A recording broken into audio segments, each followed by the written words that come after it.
You are watching Live OK Television.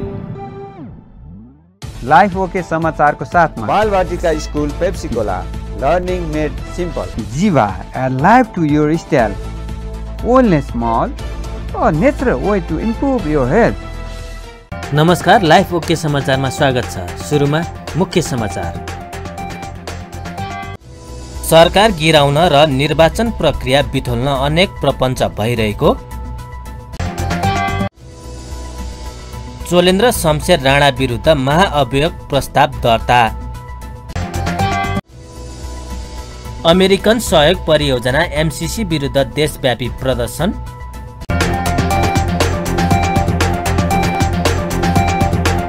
अब समाचार विस्तारमा।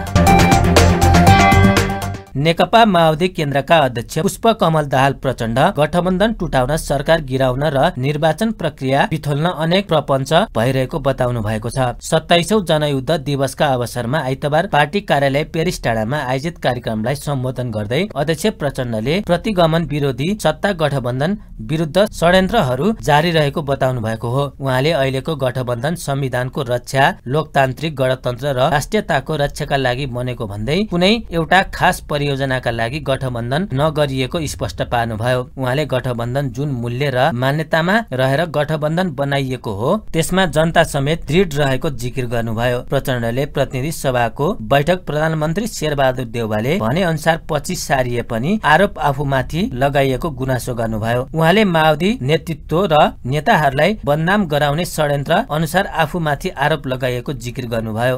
कुनै तरिकाले प्रतिगमन विरोधी आन्दोलनका कारण त्यो प्रक्रियाबाट पैदा भएको यो गठबन्धनलाई टुटाउनको निम्ति, यो सरकारलाई गिराउनको निम्ति, निर्वाचन प्रक्रियालाई बिथोल्नको निम्ति अनेक खालका प्रपञ्चहरू छन्, भइरहेका छन्। तपाईँ हामीले देखिरहेका छौँ। हामीले गठबन्धन बनाउँदा केही सैद्धान्तिक र केही राजनीतिक मान्यताहरूलाई अगाडि सारेका थियौँ र तिनै मान्यताका आधारमा गठबन्धन बनाएका हौँ। तपाईँ हामी सबैलाई थाहा छ, संविधानको रक्षा, लोकतान्त्रिक गणतन्त्रको रक्षा र राष्ट्रियताको रक्षामा हामी एकमत भएर त्यसैलाई लिपिबद्ध गरेर त्यसैको आधारमा आन्दोलित हुँदै हाम्रो गठबन्धन बनेको हो र यो सरकार पनि गठन भएको हो। हामीले कुनै देश विशेषसँग गरेका सहमति, सम्झौता या परियोजना या आर्थिक सहयोग, लेनदेन त्यसको आधारमा गठबन्धन बनाएको होइन र यो गठबन्धन सुदृढ हुँदै जाने या कमजोर बन्ने भन्ने कुरा हामीले यो गठबन्धन निर्माण गर्दा जुन सैद्धान्तिक र राजनीतिक मान्यतामा खडा थियौँ, हामी त्यही मान्यतामा खडा भएर यो गठबन्धनलाई अगाडि बढाउनु पर्दछ र नेपालको संविधान, नेपालको गणतन्त्र, लोकतान्त्रिक गणतन्त्र र राष्ट्रियताको रक्षा म सम्पूर्ण नेपाली जनसमुदाय, सम्पूर्ण नेपाली दिदीबहिनी दाजुभाइहरूलाई विशेष रूपले अपिल गर्न चाहन्छु। हामी सबैले यो कुरालाई विचार गरौँ। संविधानको रक्षा, लोकतन्त्रको रक्षा र राष्ट्रियताको रक्षाको निम्ति गठबन्धन गरिएको हो। कुनै एउटा खास परियोजना गर्ने या नगर्ने भन्ने आधारमा यो गठबन्धन गरिएको होइन। आज यदि कसैले कुनै एउटा परियोजनासँग सम्बन्धित गराएर गठबन्धनको भाग्य र भविष्य बारे सोच्छ भने त्यसको हाम्रो ऐतिहासिक धरातल भत्काउने जस्तै हुन जान्छ। म यो पक्षमा आम जनतासँग अपिल गर्न चाहन्छु। हामीले यो गठबन्धन जुन मूल्य, जुन मान्यतामा टेकेर चाहिँ बनाएका हौँ, हामी त्यसैमा दृढ रहौँ। आम जनताले हामीलाई जे उद्देश्यको निम्ति साथ दिएको हो, मलाई विश्वास छ जनता अहिले पनि त्यही विश्वासमा, त्यही भरोसामा छन्। त्यसकारण जनताको यो भावना, जनताको यो समर्थन, भरोसालाई हामी कसैले पनि मिनिमाइज गर्न हुँदैन। हामी सबैले त्यसलाई उच्च सम्मान गर्नुपर्दछ र त्यसको जनताको त्यो मर्म र भावना अन्तर्गत नै अरू सबै परिघटनाहरू हुन्छन्। सदनको बारेमा मिडियामा आयो, सभामुखलाई प्रचण्डले भनेर 10 दिन सारियो सधैँ प्रधानमन्त्रीले नचाहँदै फेरि चाहिँ 6 दिन सारियो प्रधानमन्त्रीले नचाहँदै प्रचण्डको आदेशमा अग्निसाप कोटा चाहिँ सभामुख होइन आदि इत्यादि। मैले एउटा सानो उदाहरणको रूपमा मात्रै यो भन्न खोजेको हो। हामी हिजो छलफल गर्यौँ, यो के विचित्र हो। यो प्रधानमन्त्री आफैले कोभिडको यो स्थितिमा 10 दिन सार्नुपर्छ भनेर प्रस्ताव राख्नुभयो, मैले ठिकै हो भने। अनि सञ्चार मन्त्रीले सभामुखलाई फोन गरेर हाम्रै अगाडिबाट 10 दिन सार्न पर्यो सभामुखजी भनेर सञ्चार मन्त्रीले भन्नुभयो। तर मिडियामा चाहिँ प्रचण्डलाई के गरी बदनाम गर्न सकिन्छ यो प्रक्रियामा र जनतालाई के गरी भ्रमित पार्न सकिन्छ भन्ने षड्यन्त्रको अङ्गको रूपमा प्रचार गरियो। हिजो प्रधानमन्त्रीजीले भन्नुभयो, भनिदिनुहोस् जनतालाई यो झुटो कुरा हो, प्रधानमन्त्रीले नै गरेको भनिदिनुहोस् भनेर भन्नुभयो। म आज त्यो भन्न पनि चाहेँ। मैले त यो त सानो उदाहरण भनेको। प्रचण्डले अहिलेको अवस्थामा जनयुद्धको महत्त्व स्थापित हुँदै गएको धारणा राख्नुभयो। दीर्घराज श्रेष्ठलाई माओवादीमा प्रवेश गराइएको थियो।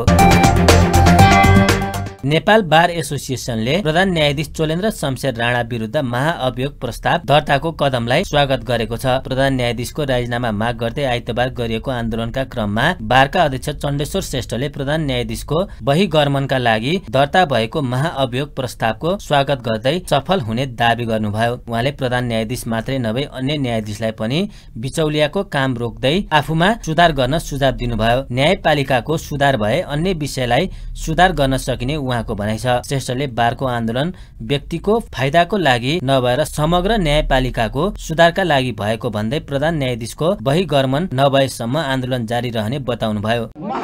केही नेतृत्वमा रहेका प्रदेश सभाका सांसदज्यूहरू, माननीय सांसदज्यूहरू छ, म उहाँहरूको नाम नेपाल बारको तर्फबाट औपचारिक रूपमा भोलिका दिनमा राखिने छ। म आज सबैको नाम नलिकन म सम्पूर्ण साथीहरूलाई हार्दिक धन्यवाद दिन चाहन्छु। र जो साथीहरूले अप्रत्यक्ष ढङ्गबाट यो आजको महाअभियोग दर्ता गर्नलाई सफलतामा पुर्याउने कामहरू गर्नुभएको छ।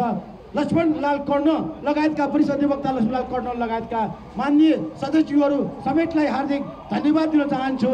म यी धन्यवाद दिने क्रममा केही साथीहरू नेपाल बारको आन्दोलन रोकिनु पर्दछ भन्ने साथीहरू जो कानुन व्यवसायी हुनुहुन्छ, तपाईँहरू पनि नेपाल बारकै सदस्य हुनुहुन्छ, कृपया न्यायपालिकाको सुधारको लागि तपाईहरूको पनि सहयोग आवश्यक छ।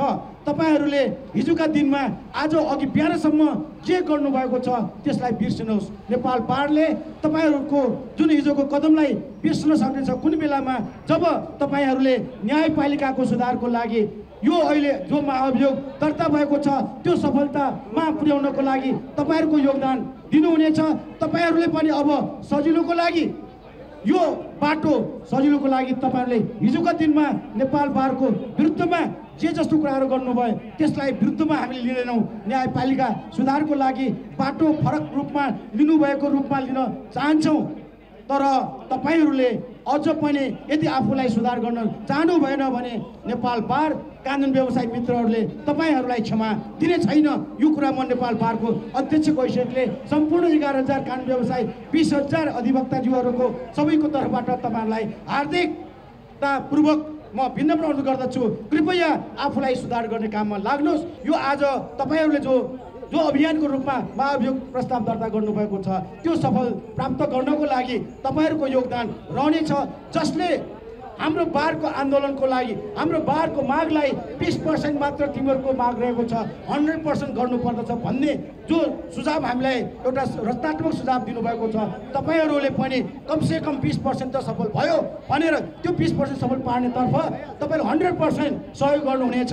यो भयो भने न्यायपालिका सुधार भयो भने भोलिका दिनमा बाँकी रहेका कुराहरू सुधारको अभियान अन्तर्गत तपाईँहरूकै सहयोगबाट तपाईँहरू मार्फत नै संविधानमा सुधार गर्नुपर्ने कुरा छन्, कानुनमा सुधार गर्नुपर्ने कुराहरू छन्, त्यसतर्फ पनि यहाँहरूको सहयोग हामीले पाउनेछौँ। नेपाल बारले उठाएको आन्दोलन केवल व्यक्तिको फाइदाको लागि होइन, सिङ्गो न्यायपालिकाको लागि, सिङ्गो राज्यको लागि, सिङ्गो देशको लागि यो सुधार आन्दोलन भएको हो भन्ने ठानेर त्यसतर्फ योगदान यहाँहरूबाट पनि निसङ्कोच ढङ्गबाट यो आन्दोलनलाई सहभागी गराइदिनुहुनेछ, गर्नुहुनेछ भन्दै हाम्रो आन्दोलन निरन्तर जारी रहन्छ जबसम्म बहिर्गमन हुँदैन, जबसम्म न्यायपालिकाको सुधार हुँदैन, तबसम्म हामीले राष्ट्रिय सम्मेलनको नामबाट, निर्वाचनको नामबाट, आन्दोलनको नामबाट हामी आन्दोलन गर्दै जानेछौँ, निरन्तर जारी रहनेछ। त्यस्तै सर्वोच्च बारका अध्यक्ष पूर्णमान साकेले महाअभियोग प्रस्ताव दर्ता भएसँगै प्रधान न्यायाधीशलाई सर्वोच्चमा बस्ने अनुमति नभएको र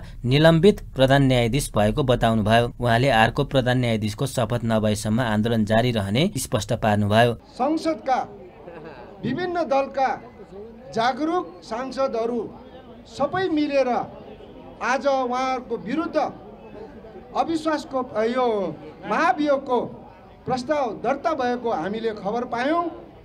कानुनत संविधानत 25% सांसदहरूले अविश्वासको प्रस्ताव दर्ता गरिसकेपछि प्रधान न्यायाधीश निलम्बनमा जान्छ र त्यो दर्ता भइसकेको खबर पाइसकेपछि अब प्रधान न्यायाधीशले यो गेटबाट प्रवेश गर्ने अब उहाँलाई कुनै अनुमति छैन।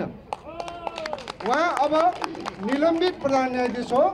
अब उहाँले झन्डा फरफराउनु पाउनुहुन्न, अब उहाँले सिक्युरिटी गार्ड पाउनुहुन्न, अब उहाँले यो गेटबाट प्रवेश गर्न पाउनुहुन्न। यो उहाँको लागि निषेधित क्षेत्र भइसकेको थियो। त्यो पार्टीलाई म अनुरोध गर्न चाहन्छु। त्यो भन्दै गर्दाखेरि म तपाईँहरूलाई के अनुरोध गर्न चाहन्छु भने नेपाल बारको नेतृत्वमा चलेको यो आन्दोलन उहाँलाई महाभियोगको प्रक्रियाबाट निलम्बित भएको कारणबाट मात्र हाम्रो आन्दोलन सकियो भन्ने चाहिँ होइन। हाम्रो आन्दोलन निरन्तर जारी छ। उहाँलाई बहिर्गमनबाट होस्, राजीनामाबाट होस् या महाभियोग प्रक्रियाबाट होस्, उहाँ पदच्युत भएर अर्को प्रधान न्यायाधीशको विधिवत नियुक्ति भएर शपथ ग्रहण नगरेसम्म हाम्रो कार्यक्रम जारी रहन्छ। र अर्को कुरा के हो भनेदेखि चाहिँ हाम्रो नयाँ नेतृत्वसँग नयाँ नेतृत्व आइसकेपछि सुधारका धेरै कुराहरू हामी गर्न बाँकी छौँ। नयाँ नेतृत्वसँग हाम्रो निरन्तर सुधारको कार्यक्रमहरूको सम्बन्धमा हामी वार्ता गर्छौँ। त्यसअघि आइतबार सर्वोच्च अदालत परिसरमा प्रदर्शन गर्न खोज्ने कानुन व्यवसायी र प्रहरी बीच झडप भएको थियो। बारले आइतबारदेखि पुनः भौतिक उपस्थितिमा आन्दोलनका कार्यक्रमलाई अघि बढाएको हो।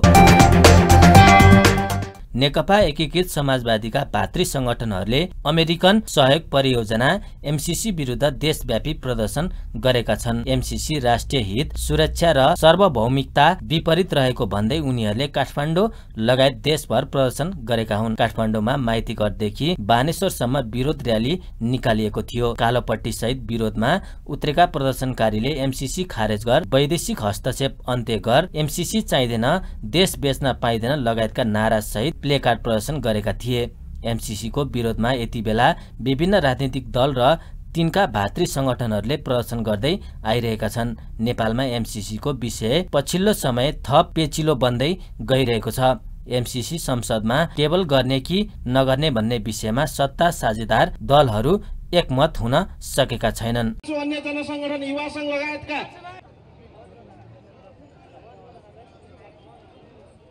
यहाँ चाबी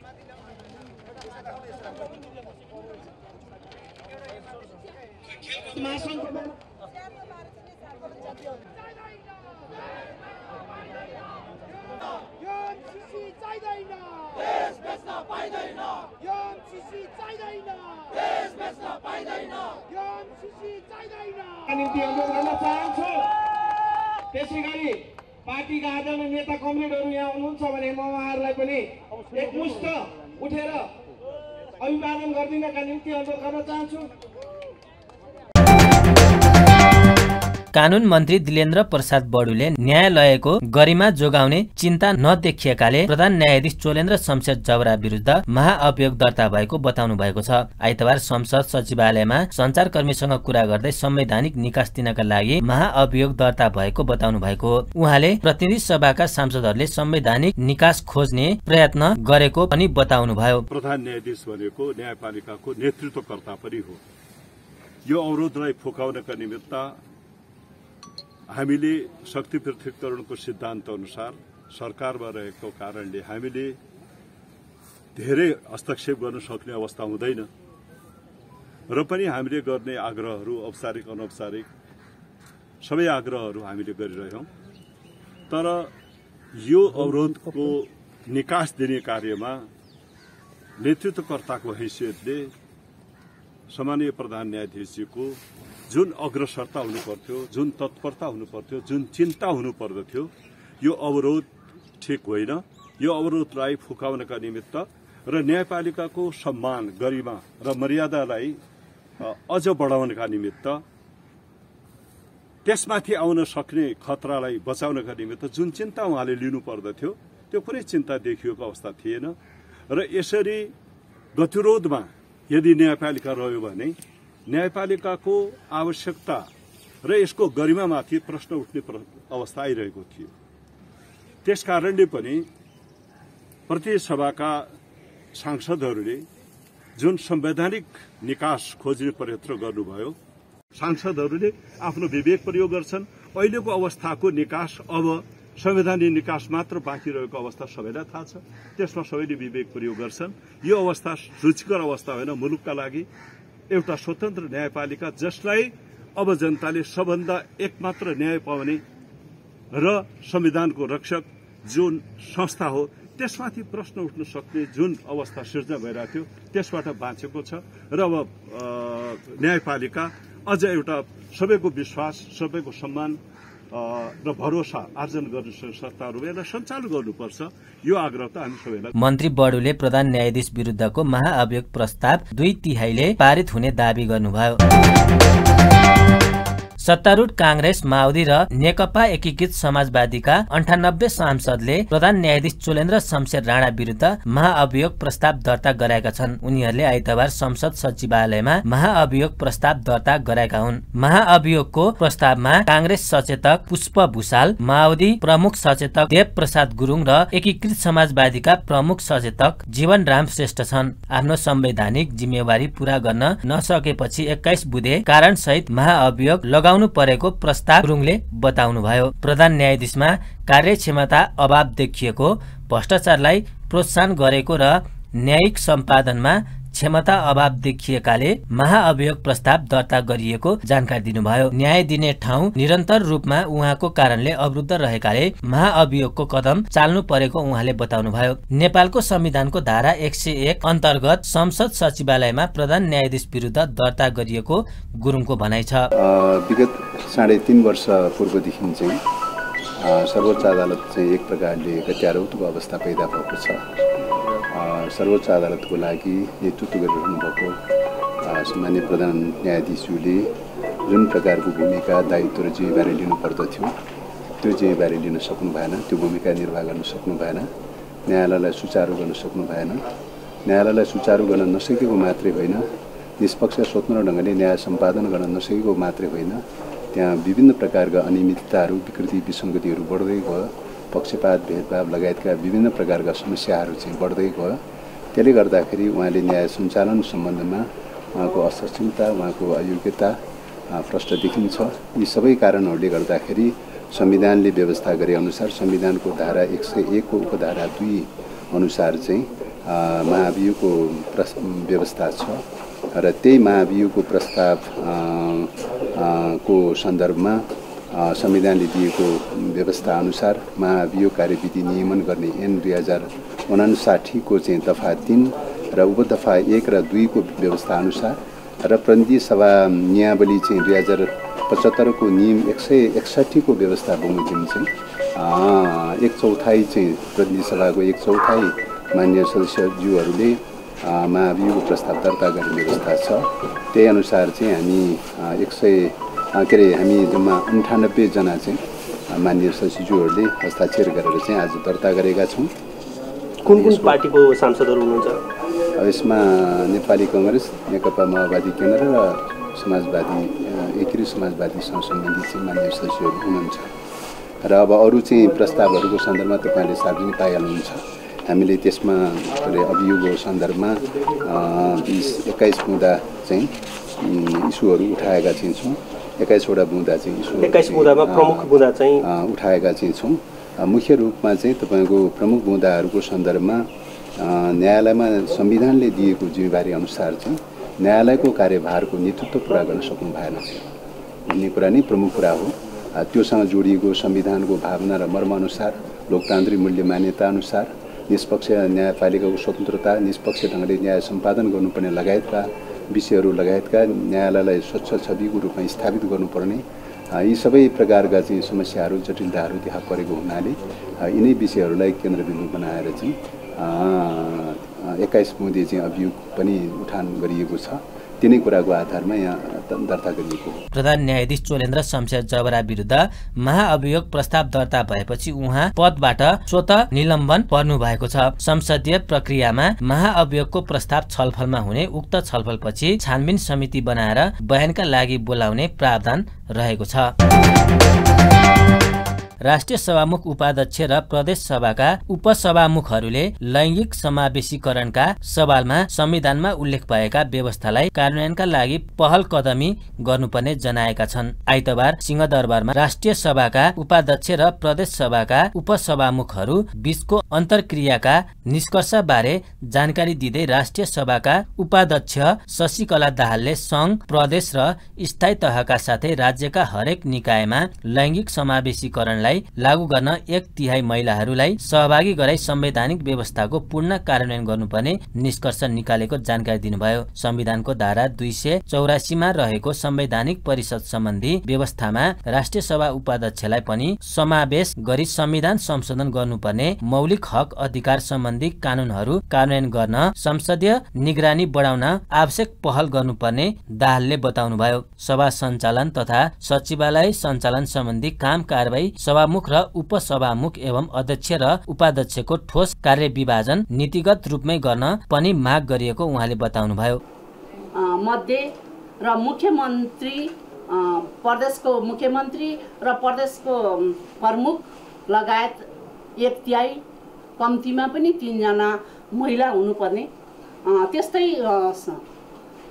7वटा प्रदेशमा सभामुख र उपसभामुख मध्ये कम्तीमा 3 जना अथवा 1/3 उपसभामुख मात्रै नभएर सभामुख पनि महिलाहरू हुनुपर्ने भनेर हामीले यहाँ माग राखेको। त्यस्तै स्थानीय निकायमा पनि अध्यक्ष र मेयर र अध्यक्ष मध्येमा महिलाहरू त्यही हिसाबले हुनुपर्ने भनेर हामीले राखेका छौँ। त्यस्तै संविधानको धारा 284 मा रहेको संवैधानिक परिषद सम्बन्धी व्यवस्थामा राष्ट्रिय सभा उपाध्यक्षलाई पनि समावेश गरी संविधान संशोधन गरियोस् भन्ने एउटा बुँदा रहेको छ। त्यस्तै प्रदेश लोकसेवा आयोगको सिफारिस समितिमा मुख्यमन्त्री, सभामुख र प्रतिपक्षी दलको नेतालाई तोक्ने गरी ऐन निर्माण गरिएको छ। यसले उक्त सिफारिस समिति अपवाद बाहेक महिला विहीन हुने स्थिति भएकाले प्रदेश सभाका उपसभामुखलाई पनि सिफारिस समितिमा थप गरियोस् भन्ने हामीले राखेका छौँ। त्यस्तै अर्को छ सङ्घ, प्रदेश र स्थानीय तहबीचको अन्तर सम्बन्ध व्यवस्थित गर्ने सम्बन्धमा व्यवस्था गर्न बनेको विधेयक राष्ट्रिय सभा र प्रतिनिधि सभाबाट पारित भई प्रमाणीकरण भइसकेपछि त्यसको आधारमा प्रदेशमा सङ्घ, प्रदेश र स्थानीय तहका साझा अधिकारका सूचीहरूमा आधारित ऐन कानुनहरू बन्न सकेका छैनन्। समन्वय, सहकार्य, सहअस्तित्वको आधारमा त्यसलाई प्रदेश तहमा कार्यान्वयन गर्न पहल कदमी बढाइयोस् भन्ने हामीले एउटा बुँदा छ। त्यस्तै अर्को मौलिक हक र अधिकार सम्बन्धी कानुनहरू निर्माण भए पनि कार्यान्वयन भइरहेका छैनन्, तिनलाई कार्यान्वयन गर्न संसदीय निगरानी बढाउन आवश्यक पहल गरियोस्। माघ 26 र 27 गते काभ्रेको धुलीखेलमा सम्पन्न राष्ट्रिय सभाका उपाध्यक्ष र प्रदेश सभाका उपसभामुखहरू बीचको अन्तर्क्रिया एवं अनुभव आदान प्रदान कार्यक्रमका विभिन्न एजेन्डाहरूलाई राष्ट्रपति र प्रधानमन्त्री समक्ष पनि राखिएको बताइएको छ।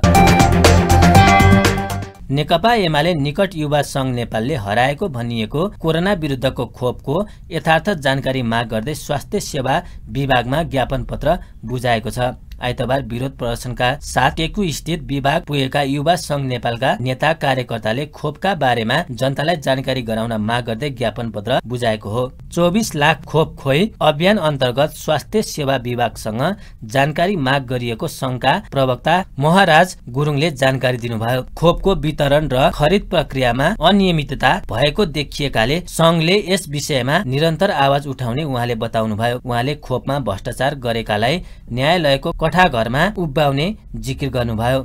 त्यो हामीले पाएको अधिकार मध्येको त्यो पनि हामी मुद्दा हाल्छौँ, किनभने यो सूचनाको हक नेपाली जनताले सार्वजनिक ढङ्गले यो सबै कुरा जानकारी हुनपर्ने बुझ्नुपर्ने कुरामा आज उहाँहरूले आएर हामीलाई प्रष्ट रूपमा यति खोप हामीले खरिद गऱ्यौँ, यति खोप हामीले जनतालाई लगाइदियौँ, यसो ढङ्गले नेपालमा यति खरिद भयो, यति चाहिँ हामीले सुई लगायौँ भन्ने कुरा पनि हामीले चाहिँ जान्न नपाउने कुरा छ भने यो चाहिँ आज हाम्रो यो सुरुवात मात्रै हो। यो विषयमा चाहिँ हामीले देशभरिको रूपमा चाहिँ राष्ट्रिय युवा सङ्घले सशक्त ढङ्गले चाहिँ यो चाहिँ अनियमितता भएको छ भन्ने कुरा प्रष्ट छ। तपाईँले नि बुझिसक्नुभयो, यो चाहिँ यहाँ अनियमितता भएको छ। प्रहरीको नाममा यति लायो भन्ने 200 लाछ भने 500 भनिदिने, अनि त्यसपछि सशस्त्रले 200 लाछ भने 500 भनिदिने। हामी नेपाली दाजुभाइ सबै यति बेला चाहिँ गुमराहमा परिरहेका छन्। यो हाम्रो ट्याक्सबाट, हाम्रो रगत पसिनाबाट हामीले ट्याक्स तिरेर जागिर खाएका खरिद गरेका खोपमा पनि जुन अनियमितता भएको छ यो प्रति राष्ट्रिय युवा सङ्घ नेपालले एकदमै खेद व्यक्त गर्छ।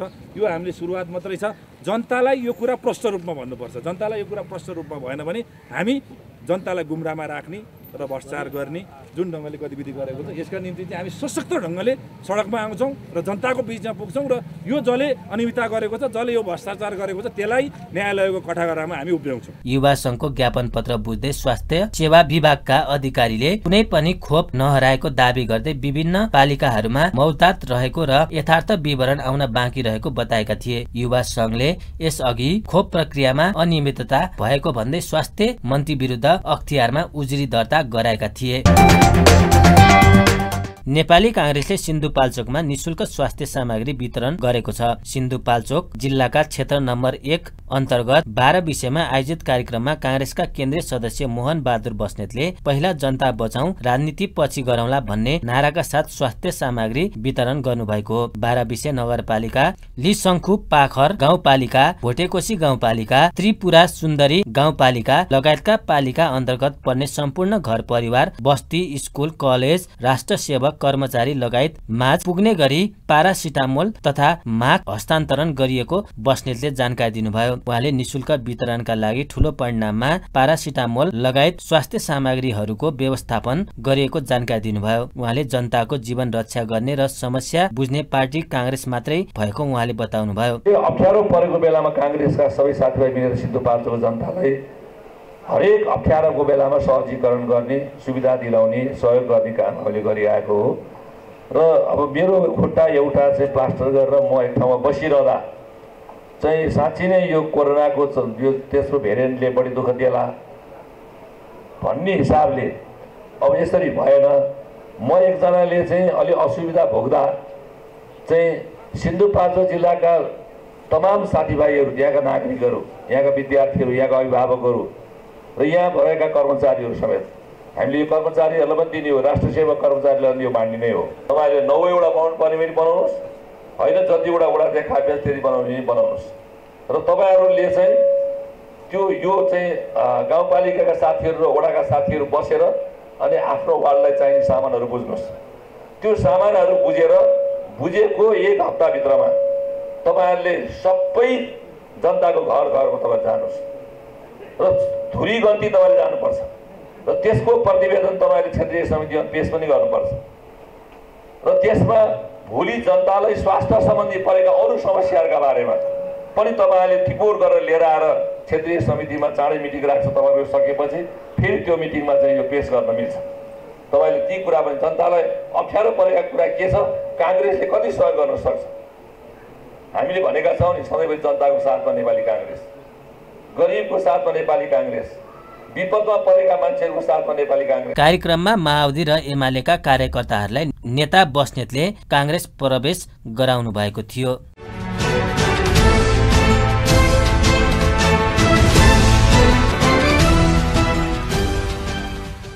फुटबल शहीद स्मारक ए डिभिजन लिग फुटबलमा न्युरो टिम एनआरटी र हिमालयन शेर्पा क्लबले बराबरी खेल्दै अङ्क बाँडेको छ। आइतबार भएको खेलमा एनआरटी र हिमालयनले गोल रहित बराबरी खेल्दै अङ्क बाँडेको हो। त्रिपुरेश्वर स्थित दशरथ रङ्गशालामा भएको खेलमा दुवै टोलीले खेल अवधिभर गोलको अवसर निकाल्न सकेनन्। एनआरटी को तुलनामा हिमालयनले बल पोसेसनमा पकड जमाएको थियो तर गोल निकाल्न सकेनन्। यस बराबरीसँगै एनआरटीले 10 खेलमा 14 अङ्क जोडेको छ। हिमालयन 10 खेलमा 12 अङ्क जोडेर 8औं स्थानमा रहेको छ। खेलमा हिमालयनका Ashish Gurung player of the match चुनिए। एनआरटीका सनम लिम्बू इमर्जिङ प्लेयर चुनिए।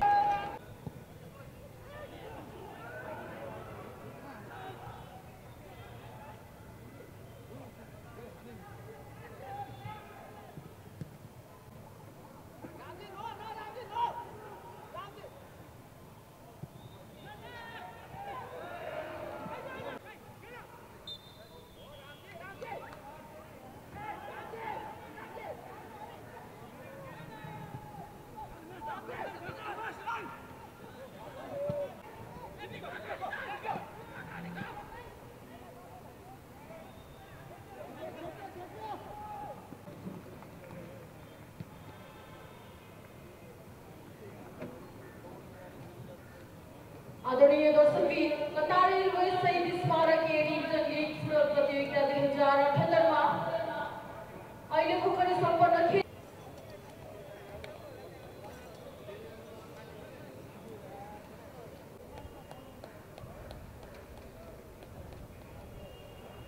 यसैगरी कतारी रोहित शहीद स्मारकीय डिभिजन लिग फुटबल प्रतियोगिता 2078 अन्तर्गत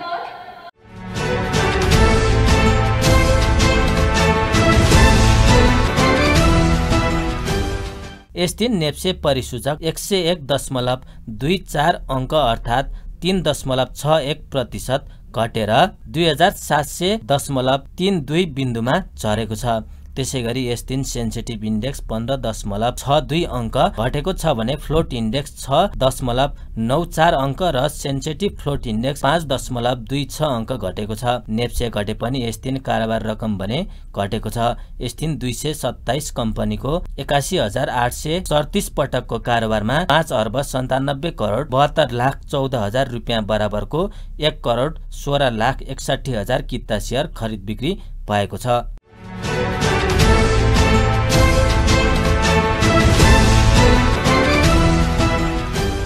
नेपालमा सुनको भाव एकै दिन 1500 रुपियाँले बढेको छ।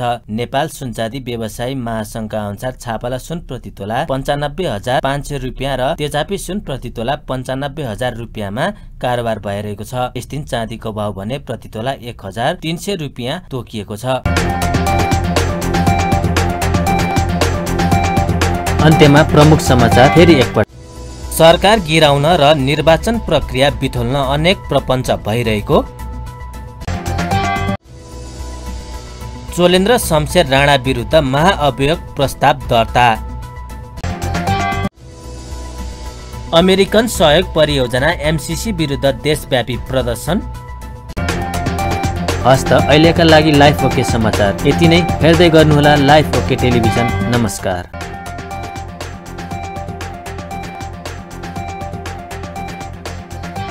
लाइफ ओके समाचारको साथमा Balvatika school Pepsicola learning made simple. Jiva, a life to your style.